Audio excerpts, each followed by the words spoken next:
Hi guys, Chennai central ரயில் நிலையம் எம்ஜிஆர் சென்னை சென்ட்ரல்லேருந்து இன்றைக்கி ஜேர்னியை ஸ்டார்ட் பண்ண போகிறோம். ரொம்ப நாள் ஆச்சு சென்னை சென்ட்ரல்லேருந்து ஒரு ட்ரெயின் ஜேர்னி ஸ்டார்ட் பண்ணி. எனக்கு தெரிஞ்சு ஒரு மாதமாக நான் வேறு ஊர்கள்லேருந்து தான் நிறையா ட்ரெயின் ஜேர்னிஸ் ட்ரை பண்ணியிருக்கேன். ஒரு மாதத்துக்கு முன்னாடி நம்ம டபுள் டெக்கர் எக்ஸ்பிரஸில் நான் ஏசி கோச்சஸ் ஆட் பண்ணும்போது லாஸ்ட்டாக சென்னை சென்ட்ரல்லேருந்து விளாக் ஸ்டார்ட் பண்ணேன்.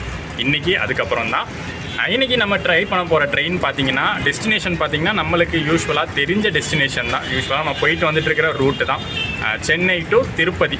பட் நம்ம ட்ரை பண்ண போகிற ட்ரெயின் வந்து இது வரைக்கும் நம்ம வ்ளாகில் கவர் பண்ணாத ஒரு ட்ரெயின்.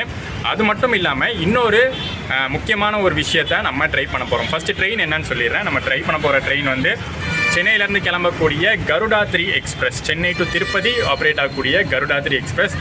ஒரு ஸ்பெஷாலிட்டி என்னன்னா மற்ற திருப்பதி ட்ரெயின்ஸ்க்கும் இதுக்கும் நிறையா டிஃப்ரென்ஸ் இருக்குது. அது என்னங்கிறத இந்த ஜேர்னியில் போக போக பார்ப்போம். ரெண்டாவது முக்கியமான விஷயம் இந்த ப்ளாகில் நம்ம பார்க்க போகிறது கரண்ட் ரிசர்வேஷன் பற்றி. ட்ரெயின் டிக்கெட் புக்கிங்கில் கரண்ட் ரிசர்வேஷன் அப்படிங்கிற ஒரு சிஸ்டம் இருக்குது. அதை வந்து இன்றைக்கி நம்ம ட்ரை பண்ண போகிறோம். ஏன்னா கரண்ட் அவைலபிலிட்டியே இருக்குது இந்த ட்ரெயினுக்கு. ஸோ எனக்கு வந்து ஒரு நல்ல சான்ஸு இந்த வ்ளாகில் வந்து அதை புக் பண்ணி உங்களுக்கு அதை பற்றின இன்ஃபர்மேஷன் சொல்கிறதுக்கு இது ஒரு நல்ல சான்ஸு. ஸோ இந்த வ்ளாகில் ரெண்டுத்தை பற்றியும் பார்த்துடலாம். ஸ்டேஷனுக்குள்ளே போவோம். நம்ம ட்ரெயின் வந்து 4:35 ஈவினிங் டெய்லி டிபார்ட் ஆகும். ஸோ உள்ளே போயிட்டு நம்ம ட்ரெயினை பார்த்துருவோம்.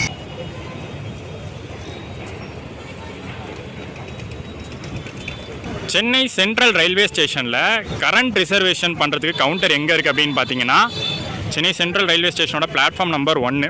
இங்கேருந்து பார்த்தாலே தெரியும் இன்ஜின் நிற்கிதுல, அதான் பிளாட்ஃபார்ம் நம்பர் 1. அது பக்கத்துலேயே தான் பார்த்தீங்கன்னா current reservation and unreserved counter இருக்கும். இன்னும் தெளிவாக சொல்லணும்னா நம்ம வால்டாக்ஸ் ரோடு இருக்குல்ல, அதுலேருந்து உள்ளே என்ட்ரு ஆகிறதுக்கு ஒரு என்ட்ரி இருக்குது.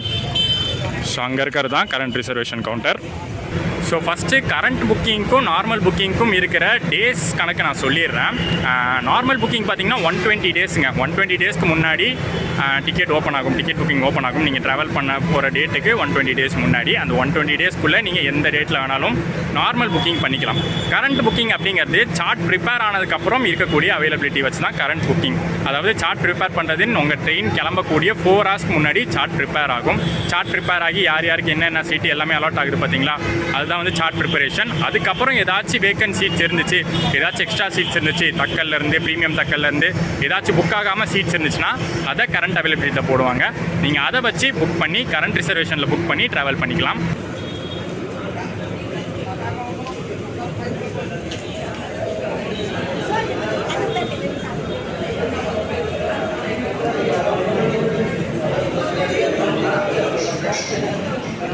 ஸோ இதுதான் கரண்ட் ரிசர்வேஷன் கவுண்டர். நம்ம யூஸ்வல் புக்கிங் மாதிரி தான். நம்ம நார்மலாக கவுண்டரில் எப்படி ரிசர்வேஷன் பண்ணோம் அதே மாதிரியே ஒரு ஃபார்ம் ஃபில்அப் பண்ணி கொடுக்கணும். ஸோ இங்கே வந்து நம்ம யூஸ்வலாக கவுண்டரில் ஃபில் பண்ணுற மாதிரி இப்படி ஒரு ஃபார்மை ஃபில்அப் பண்ணிடணும். ஃபார்ம் ஃபில்அப் பண்ணி கொடுக்கணும். பட் ஒன்று ஞாபகம் வச்சுக்கோங்க, கரண்ட் ரிசர்வேஷன் ட்ரெயின் கிளம்புற 30 மினிட்ஸ் முன்னாடி க்ளோஸ் ஆகிடும். அதான் போட்டிருக்காங்க, current reservation closes 30 minutes before the actual departure of the train. So நம்ம ட்ரெயின் 4:35க்கு, ஸோ 4:05க்குலாம் க்ளோஸ் ஆகிடும். அதுக்கு மேலே வந்து கரண்ட் ரிசர்வேஷன் அவைலபிள் இருந்தாலும் கொடுக்க மாட்டாங்க. அவ்வளோதான், கிடச்சிருச்சு நமக்கு டிக்கெட். பார்த்திங்கன்னா இந்த மாதிரி ஒரு பெரிய டிக்கெட் கொடுத்துருவாங்க. கவுண்டரில் யூஸ்வலாக டிக்கெட்டை புக் பண்ண எந்த மாதிரி டிக்கெட் கிடைக்கும் அந்த மாதிரி ஒரு டிக்கெட் கொடுத்துருவாங்க. இது வந்து எல்லா ட்ரெயினுக்கும் பொருந்தாது. இன்னொரு முக்கியமான விஷயம், கரண்ட் ரிசர்வேஷன் மட்டும்தான் இங்கே, நார்மல் புக்கிங் இங்கே பண்ண மாட்டாங்க. நார்மல் புக்கிங்க்கு வந்து பார்த்திங்கன்னா நம்ம சென்னை சென்ட்ரல் சபர்பன் ஸ்டேஷன் இருக்குல்ல, அதுக்கு மேலே ஒரு பெரிய பில்டிங்கு, அங்கே இருக்குது நார்மல் புக்கிங். இது வெறும் கரண்ட் ரிசர்வேஷனுக்காக மட்டும் ஸ்டேஷன் பக்கத்துலேயே, பிளாட்ஃபார்ம் பக்கத்துலேயே ஒரு கவுண்டரு. அண்ட் இது வந்து எல்லா ட்ரெயின்ஸ்க்கும் பொருந்தாது. ரொம்ப ஹை டிமாண்ட் ட்ரெயின்ஸ்க்குலாம் கண்டிப்பாக கரண்ட் அவைலபிலிட்டி ஈஸியாக கிடைக்காது. இந்த ட்ரெயினுக்கு இருந்துச்சு. இந்த ட்ரெயினுக்கு பார்த்தீங்கன்னா கரண்ட் அவைலபிலிட்டியே 400 சீட்ஸ்க்கு மேலே இருந்துச்சு. ஸோ அதனால் ஈஸியாக கிடச்சிருச்சு. நீங்கள் ட்ரை பண்ணலாம். இது எல்லா ட்ரெயின்ஸ்க்கும் கிடைக்காட்டியும் நீங்கள் ஒரு வாட்டி இந்த மாதிரி ஒரு ஆப்ஷன் இருக்குது அப்படிங்கிறத ட்ரை பண்ணி பாருங்கள். சார்ட் ப்ரிப்பேர் ஆகிட்டாலும் நீங்கள் ஆன்லைன்லேயே செக் பண்ணலாம் அவைலபிள் இருக்கான்னு. அவைலபிள் இருந்தால் நீங்கள் ஆன்லைன்லேயே கூட போட்டுக்கலாம். இல்லை ஸ்டேஷன் பண்ணிட்டீங்கன்னா இந்த மாதிரி ஸ்டேஷன், மெயின் ஸ்டேஷன்ஸில் கரண்ட் அவைலபிலிட்டி புக்கிங் கவுண்டர் இருக்கும், அங்கே போட்டுக்கலாம். அவ்வளோதான், டிக்கெட் புக்கிங் எல்லாம் நம்மளுக்கு முடிஞ்சிருச்சு. அப்படியே உள்ளே என்ட்ராக வேண்டியது தான். Gate number 1, platform number 1. எனக்கு தெரிஞ்சு பிளாட்ஃபார்ம் நம்பர் 1ல் தான் நம்ம கருடாத்ரி நிற்கிதுன்னு நினைக்கிறேன். நிஜமாலே ஆமாங்க, கருடாத்ரி இன்னைக்கு பிளாட்ஃபார்ம் 1லேருந்து தான் டிபார்ட் ஆகுது. 16203.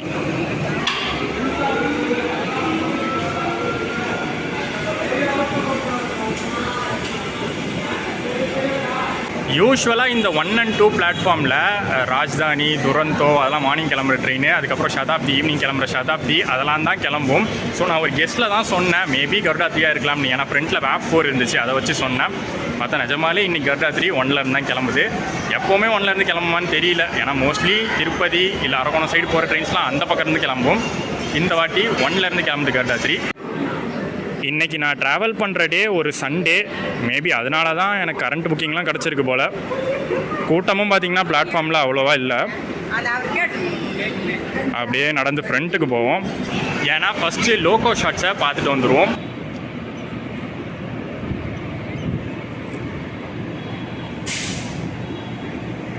WAP4 அரக்கோணம் லோக்கோ ஷெட் கண்டிப்பாக WAP4 தான் இருக்க போகுது அப்படிங்கிறது தெரியும். அதுவும் பார்த்திங்கன்னா நம்ம AJJ WAP4 வந்திருக்கு. இந்த ட்ரெயினுக்கு வந்து ரிவர்சல் இருக்குது, அது எல்லாருக்கும் தெரிஞ்சிருக்கும் எங்கன்னு. ரேணிகுண்டா ஜங்ஷனில் ரிவர்சல் இருக்குது. ஸோ கண்டிப்பாக வேறு ஒரு லோக்கோ தான் அங்கே அட்டாச் பண்ணுவாங்கன்னு நினைக்கிறேன். அது நம்ம அங்கே ரேணிகுண்டா போய் செக் பண்ணிக்கலாம்.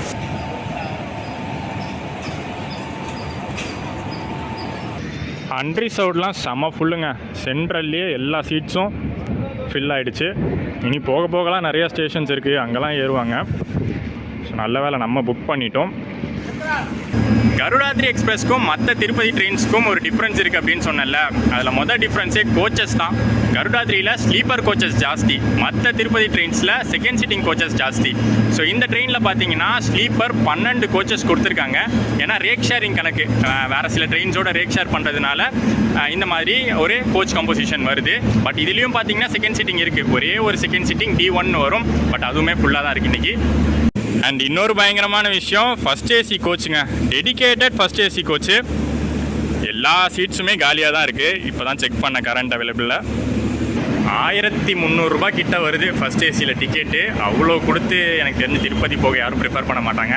அண்ட் அதுக்கு அடுத்தபடியாக 2 டயர் ஏசி கோச்சும் இருக்குது, அதே மாதிரி 3 டயர் ஏசி கோச்சும் இருக்குது. 3 டயர் ஏசி கோச்சஸ்லாம் நல்லா ஃபில் ஆகுதுங்க, கொஞ்சம் சீட்ஸ் தான் அவைலபிள் இருந்துச்சு. அண்ட் நான் புக் பண்ணியிருக்கிறது கருடாத்ரி எக்ஸ்பிரஸில் ஸ்லீப்பர் கோச்சில் புக் பண்ணியிருக்கேன். நான் கரண்ட் அவைலபிள் புக் பண்ண போகும்போது எல்லா கோச்சஸுமே அவைலபிள் இருந்துச்சு, D1 தவிர மற்ற எல்லாத்துலேயுமே அவைலபிள் இருந்துச்சு. பட் நான் வந்து ஸ்லீப்பரில் தான் போகிறேன். டிக்கெட் ரேட் அதில் தான் இருக்கிறதுலே கம்மி. நம்மளுக்கு வந்து ஜஸ்ட் ஒரு 3.5 hours ஜேர்னிக்கு அது போதுமானது. ஏன்னா இவ்வளோ நாள் பார்த்திங்கன்னா நான் மெமோவில் ட்ராவல் பண்ணிக்கிட்டு இருந்தேன், 35 ரூபா கொடுத்து மெமோவில் ட்ராவல் பண்ணிக்கிட்டு இருந்தேன். இல்லை மேக்ஸிமம் வந்து சப்தகிரி திருப்பதி எக்ஸ்பிரஸ்னு போயிட்டு இருந்தோம். ஃபர்ஸ்ட் டைம் திருப்பதிக்கு ஒரு ஸ்லீப்பர் கோச்சில் ட்ராவல் பண்ண போகிறேன். அண்ட் இதுதான் நம்மளுக்கு இன்றைக்கி புக்கிங்கில் கிடச்சிருக்க கோச் S2.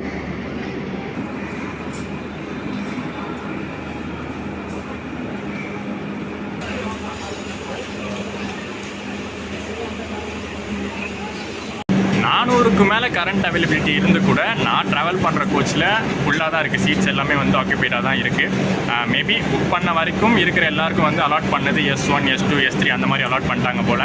அதை தாண்டி S6, S7, S8லாம் போனால் மேபி காலியாக இருக்கலாம். இப்போ தான் நோட்டீஸ் பண்ணுறேன் பாருங்கள், அடிக்கிற வெயிலுக்கு வர வேர்வைக்கு அப்படியே ஃபுல் ஷர்ட்டும் நனைஞ்சு தான் இருக்குது.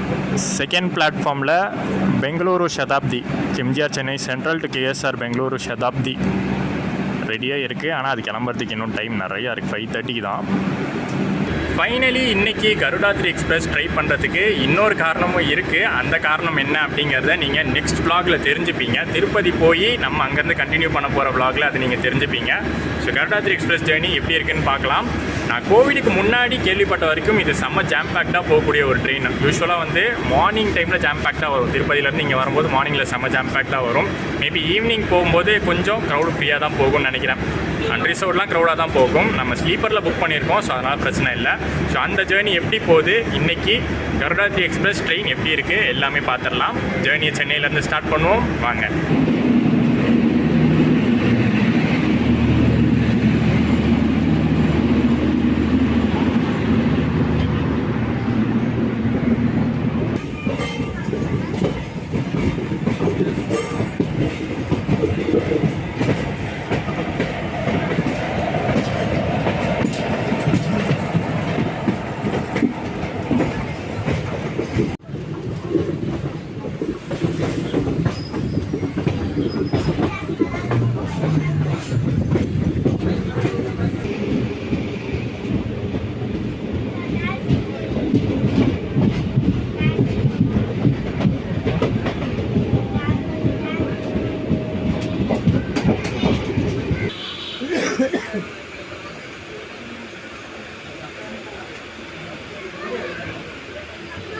ஸோ டிடி செக்கிங்லாம் இருக்குது தான், ஆனால் ரிசர்வ் டிக்கெட் வச்சுருக்கிறவங்களுக்கு மட்டும் டிக்கெட் அடிச்சுட்டு போயிடுறாங்க. மற்றபடி யாராச்சும் அன்ரிசர்வ் டிக்கெட் வச்சுருந்தாலும் கூட இன்னும் பெருசாக கேள்விகள்லாம் இல்லை.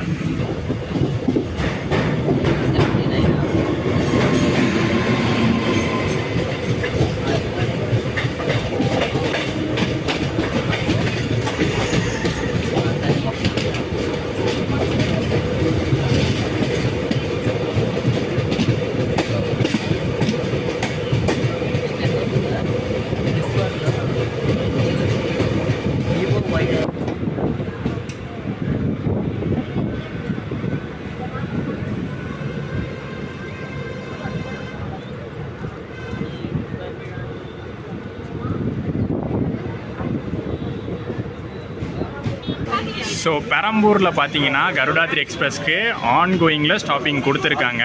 இங்கேயும் பார்த்தீங்கன்னா பயங்கரமான க்ரௌடு இந்த ட்ரெயினுக்கு ஏறுறாங்க. ரிசர்வேஷன் கோச்னாலும் சரி, அந்த டிக்கெட்டு பாஸ்லாம் வச்சு ஏறிக்கிறாங்க. அது யூஸ்வலாக நடக்கிற ஒன்று தான். அண்ட் ஸ்டாப்பிங்ஸ் பார்த்தீங்கன்னா ரொம்ப அதிகமாகலாம் கொடுக்கல. பெரம்பூர் நிற்கிறதுனால சின்ன சின்ன ஸ்டாப்பிங்ஸ்லாம் நிற்கும்னு நினச்சிடாதீங்க. அடுத்து பார்த்தீங்கன்னா திருவள்ளூர், அரக்கோணம், திருத்தணி, ஏகாம்பரக்குப்பம், புத்தூர், ரேணிகுண்டா இவ்வளோ தான் ஸ்டாப்பிங்ஸ் கொடுத்துருக்காங்க.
ஸோ ரெகுலராகவே பார்த்தீங்கன்னா இந்த கருடாத்ரி எக்ஸ்பிரஸ்க்கு ஃப்ளோட்டிங் க்ரௌட் இருந்துக்கிட்டே இருக்கும். ஒவ்வொரு ஸ்டேஷனில் ஏறுவாங்க இறங்குவாங்க. அந்த க்ரௌட் வந்து ரொட்டேஷ்னலாக இருந்துக்கிட்டே தான் இருக்கும். ஸோ ஓரளவுக்கு வந்து நல்லா ஃபில்டாக தான் இருக்கும். எந்த ஒரு கோச்சும் வந்து காலியாக இருக்கிற மாதிரிலாம் இருக்காது. அது ஸ்லீப்பர் ரிசர்வ்டாகவே இருந்தாலும் ஃபில்டாக தான் இருக்கும்.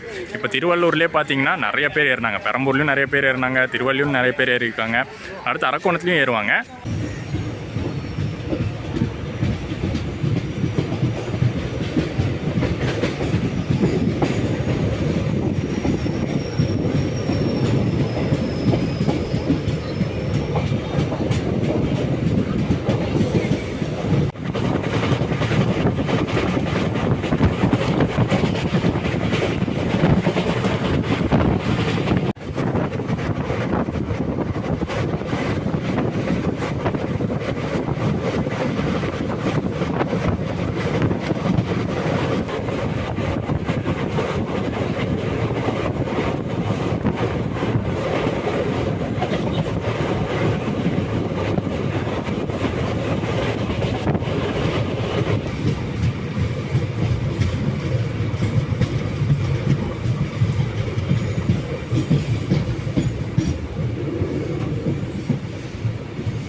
என்னடா சம்மந்தமே இல்லாமல் கருடாத்ரி வந்து செகண்ட் பிளாட்ஃபார்மில் நிறுத்துறாங்களே அப்படின்னு நினச்சேன். ஏன்னா செகண்ட் பிளாட்ஃபார்மில் யூஸ்வலாக வர ட்ரெயின்ஸ் தான், டுவர்ட்ஸ் சென்னை போகிற ட்ரெயின் தான் நிறுத்துவாங்க. பட் நம்ம வந்து டுவர்ட்ஸ் திருத்தணி போகிறோம். ஸோ நான் ஃபஸ்ட் பிளாட்ஃபார்ம் கூட நினைக்கல, தேர்ட் பிளாட்ஃபார்மில் இல்லை அந்த சைடு தான் நிறுத்துவாங்கன்னு நினச்சேன். பட் செகண்டில் நிறுத்தினாங்க. பக்கத்துலேயே பார்த்தீங்கன்னா வந்தே பாரத், சாஃப்ரான் வந்தே பாரத் பெங்களூர் போகக்கூடியது செம்ம ஃபாஸ்ட்டாக பேரலாக வந்துச்சு. ஆக்சுவலி அவன் கிளம்புனது வந்து 5 மணிக்கு தான், நம்ம கிளம்புனது 4:30. அரை மணி நேரம் தாண்டி கிளம்பி அரக்கோணத்தில் பார்த்தீங்கன்னா நம்மளே கிராஸ் பண்ணிடுச்சு.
ஸோ கருடாத்ரி எக்ஸ்பிரஸில் ஃபேர் பார்த்தீங்கன்னா 145 ரூபா ஆகுது. சென்னை சென்ட்ரல்லேருந்து திருப்பதி வரைக்கும் எந்த ஒரு டிஃப்ரென்ஸும் கிடையாது. நான் கரண்ட் அவைலபிலிட்டியில் புக் பண்ணதுனால எனக்கு வந்து ஃபேர் கம்மியாகும்லாம் கிடையாது. கோவிடுக்கு முன்னாடி அந்த ஒரு ப்ரொசீஜர் இருந்துச்சு, ஒரு 10 ரூபா 15 ரூபா கம்மியாகும். பட் இப்போ அப்படி கிடையாது, சேம் ஃபேர் தான்.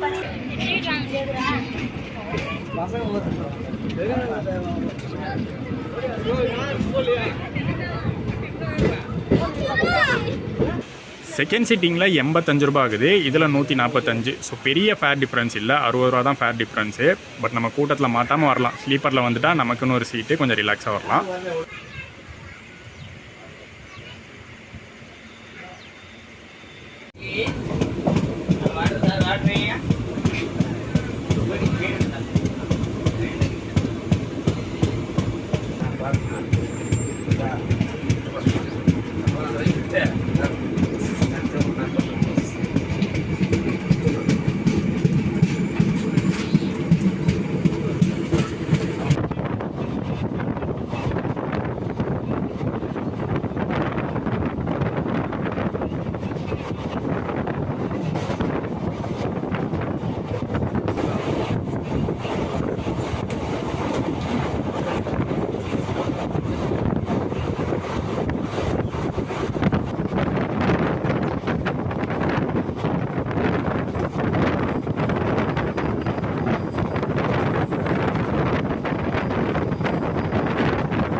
நம்ம ட்ராவல் பண்ணிட்டு இருக்கிற இந்த கருடாத்ரி எக்ஸ்பிரஸ்க்கு ரேக் ஷேரிங் பார்த்தீங்கன்னா கொஞ்சம் டிஃப்ரெண்ட்டாக இருக்குங்க. இப்படிலாம் ஒரு ட்ரெயின் ரேக் ஷேர் பண்ணுறாங்கிற அளவுக்கு பயங்கரமான ரேக் ஷேரிங் இந்த ட்ரெயினுக்கு இருக்குது.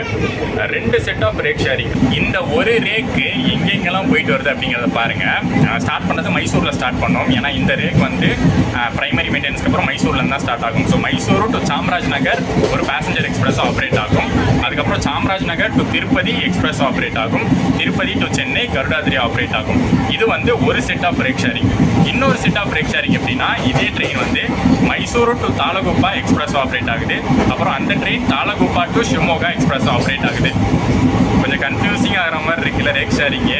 பட் அந்த போர்டு பாருங்கள், இந்த போர்டில் தெளிவாக போட்டிருக்கும் எல்லாமே. அதுவும் 5 லாங்குவேஜ், அந்த போர்ட்லேயே 5 லாங்குவேஜ் இருக்கும். தெலுங்கு, கன்னடா, தமிழ், இங்கிலீஷ், ஹிந்தி அப்படின்னு இருக்கும். ஏன்னா பல ஸ்டேட்டுகளை கவர் பண்ணுற ட்ரெயின் இது.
ஸோ SWR சவுத் வெஸ்டர்ன் ரயில்வேஸுக்கு கீழே தான் இந்த ட்ரெயின் வருது. மைசூரில் தான் ப்ரைமரி மெயின்டெனன்ஸ் பண்ணுறாங்க.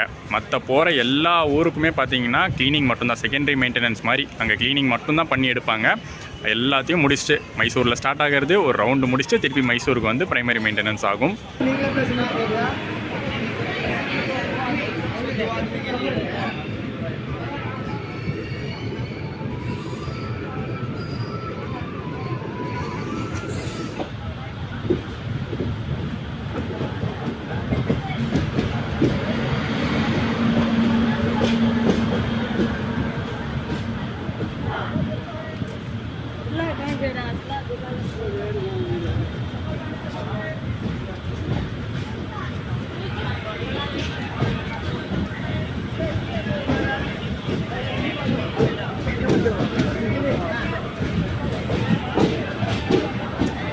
ரேணிகுண்டா ஜங்ஷனில் செம ஒரு டிலே ஆகிடுச்சிங்க. 7:20க்கு வர வேண்டிய ட்ரெயின் 7:40க்கு வந்திருக்கு. ஸோ ஆல்ரெடி பார்த்தீங்கன்னா இங்கே 20 minutes டிலே ப்ளஸ் இன்னும் லோக்கோலாம் சேஞ்ச் பண்ணணும், அதுக்கு ஜாஸ்தி டைம் ஆகும். பார்க்கலாம் இங்கேருந்து எவ்வளோ நேரத்தில் நம்ம திருப்பதி போகிறோன்னு.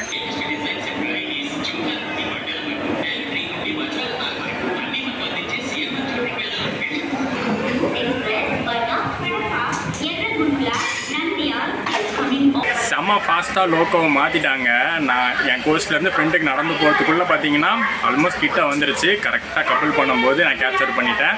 WAP4 தான், அரக்கோணம் WAP4 தான், ஆனால் வேறு ஒரு லோக்கோ இங்கேருந்து திருப்பதி வரைக்கும் புல் பண்ண போது. மேபி லேட் ஆகிட்டு இருக்கிறதுனால சீக்கிரம் அட்டாச் பண்ணிட்டாங்கன்னு நினைக்கிறேன். ஏன்னா யூஸ்வலாக பார்த்தீங்கன்னா ஒரு ½ hour கிட்ட ஆகிடும் ரேணிகுண்டாலே லோக்கோ ரிவர்ஸ் பண்ணுறதுக்கு. பட் கொஞ்சம் சீக்கிரம் எடுத்துட்டா ஆன் டைம் திருப்பதி போயிடலாம்.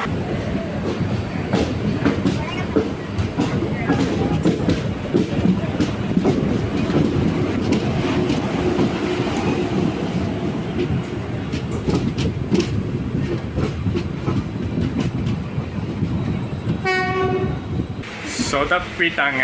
வழக்கம் போல் தான் அந்த ஒரு ½ hour ஆயிருக்கு இங்கே ரேணிகுண்டாலேருந்து எடுக்கிறதுக்கு. 7:40க்கு உள்ளே வந்த வண்டி இப்போ 8:15க்கு தான் எடுத்திருக்காங்க. ஸோ கண்டிப்பாக டிலேவோட தான் திருப்பதி போய் ரீச் ஆக போகிறோம்.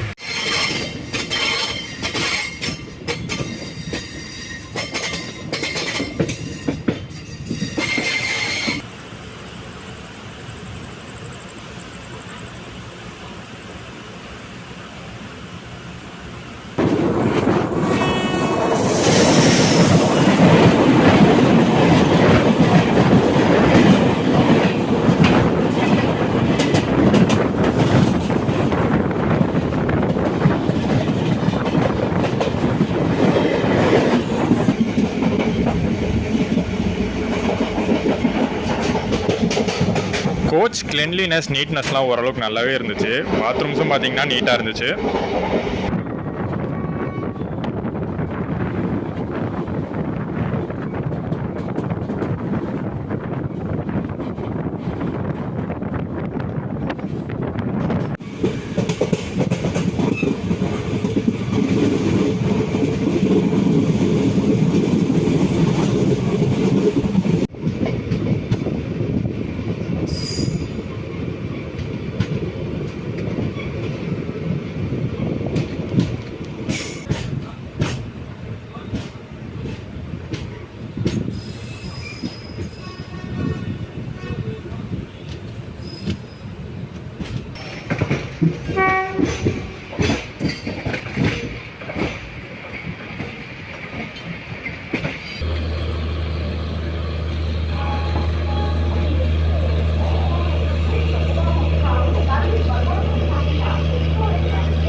ஒரு வழியாக எப்படியோ கருடாத்திரி எக்ஸ்பிரஸ் நம்மளை கொண்டு வந்து திருப்பதியில் இறக்கி விட்டாச்சு. ஒரு 20 minutes டிலே ஆகிருக்கு. நல்லா தான் வந்துட்டு இருந்துச்சு, புத்தூர் வரைக்கும் நல்லா தான் வந்துட்டு இருந்துச்சு. பட் அதுக்கப்புறம் அந்த ரேணிகுண்டா தாண்டி அந்த திருப்பதி செக்ஷன் அங்கே தான் கொஞ்சம் டிலே ஆகிடுச்சு. மற்றபடி ஒரு சூப்பர் ட்ரெயின் ஆப்ஷனாக தான் இருந்துச்சு. இது வந்து ஆக்சுவலி டைமுக்கு வரணும். டைமுக்கு வரலனாலும் கொஞ்சம் தான் டிலே ஆக்கணும். ஏன்னா இங்கேருந்து ரேக் ஷேர் பண்ணி இன்னொரு ட்ரெயினாக போகணும். சாம்ராஜ் நகர் வரைக்கும் போகணும், ரேக் ஷேரிங் கணக்கில் வரும். ஸோ அது வந்து இன்றைக்கி நைட்டே கிளம்பிடும். ஸோ அதனால் வந்து தான் ஆகணும் திருப்பதி. எனக்கு வந்து பிடிச்சிருந்துச்சுங்க. எனக்கு வந்து ரொம்ப வந்து எதுவும் பெரிய குறைகள் தெரியல. அந்த கடைசி டிலே மட்டும்தான் குறையாக தெரிஞ்சதே தவிர மற்றபடி ஒரு நல்ல ட்ரெயின் ஆப்ஷன் கருடாத்ரி எக்ஸ்பிரஸ்.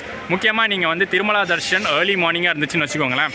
இந்த ட்ரெயினில் நீங்கள் சென்னையிலேருந்து இங்கே வந்துட்டிங்கன்னு வச்சுக்கோங்க, ஒரு 8:30 9 o'clock வந்துட்டிங்கன்னா சாப்பிட்டு முடிச்சுட்டு பஸ் ஏறி ஒரு 12 மணிக்குள்ளே திருமலா ரீச் பண்ணிடலாம். திருமலாவில் வந்து கொஞ்சம் டைம் வெயிட் பண்ணுற மாதிரி இருக்கும். யூஸ்வலாக அந்த இதில் வந்து நம்ம ரூம்ஸ்லாம் போட்டு அடைச்சி வைப்பாங்களே, அது ஒரு 3 to 4 ஆகிடுச்சுன்னா நீங்கள் மார்னிங் வந்து ஏர்லி மார்னிங் தர்ஷன் முடிச்சிக்கலாம். ஸோ அந்த மாதிரி பிளான் இருந்தால் கருடாத்ரி ஒரு யூஸ்ஃபுல் ட்ரெயினாக இருக்கும். ஸ்லீப்பரில் புக் பண்ணி வரது ரொம்ப நல்லது. ஏன்னா சீட்டிங் செகண்ட் சீட்டிங்கு அன்ரிசர்வ்ட்லாம் பயங்கர ரஷ்ஷாக இருக்குது. ஸ்லீப்பரில் வந்தால் பெட்டராக இருக்கும். தேர்ட் ஏசி கூட ரொம்ப காஸ்ட்லாம் இல்லை, ஒரு 500 அந்த மாதிரி தான் இருக்குது தேர்ட் ஏசி கூட. கருடாத்ரி எக்ஸ்பிரஸ் கம்ப்ளீட் பண்ணி முடிச்சாச்சு. ஸோ விளாக் பிடிச்சிருக்கும்னு நினைக்கிறேன். பிடிச்சிருந்தா மறக்காமல் லைக் கமெண்ட் அண்ட் ஷேர் பண்ணிடுங்க. சேனலுக்கு புதுசாக இருந்தீங்கன்னா சப்ஸ்கிரைப் பண்ணிக்கோங்க. நெக்ஸ்ட் ஒரு சூப்பர் விளாக் இங்கேருந்தே ஸ்டார்ட் பண்ணுறேன். டாடா.